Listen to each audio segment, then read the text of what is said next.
19లో వచ్చినటువంటి సంక్షోభం మరొక ఎత్తు అనేది కూడా గుర్తు చేసుకోవాలి. 23 మంది ఎమ్మెల్యేలు, 3 ఎంపీలు, ఆ స్థాయిలో ఓటమి మనం ఎప్పుడు కూడా పాలవ్వలేదు. అయినా చాలా మంది రాసేశారు ఇంకా తెలుగుదేశం పార్టీ పని అయిపోయిందని.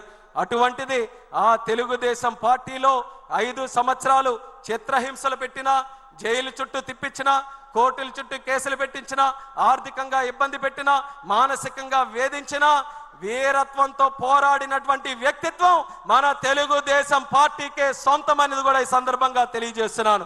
గత 5 సంవత్సరాల పరిపాలన ఎలా జరిగిందో ఒక్కసారి గుర్తు చేసుకుందాం. ఆ రోజు ప్రజా వేదిక కోల్చడంతో మొదలైనటువంటిది.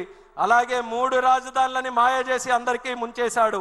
అలాగే ప్రశ్నిస్తే ప్రాణాల మీదకి తెచ్చుకునే పరిస్థితి ఆ రోజు ఏర్పాటు చేశాడు. చెట్లు కూడా నరికేశాడు.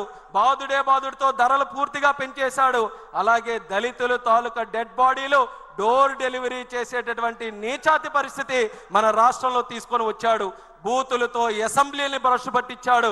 ఇక దోపిడీ విషయానికి వస్తే కేంద్ర నిధుల్లో దోపిడీ, గిరిజన నిధుల్లో దోపిడీ, ల్యాండ్లో దోపిడీ, శాండ్లో దోపిడీ, మైనింగ్లో దోపిడీ. ఎంత నీచ నికృష్ట ప్రభుత్వం కాకపోతే కల్తీ లిక్కర్ తయారు చేసి పేదవాళ్లతో తాగించి వేల కుటుంబాలని పెద్ద దిక్కు లేకుండా చేసి వేల కోట్ల రూపాయలు దోచుకొని మళ్ళీ తిరిగి అదే లిక్కర్ మీద ఆ రోజు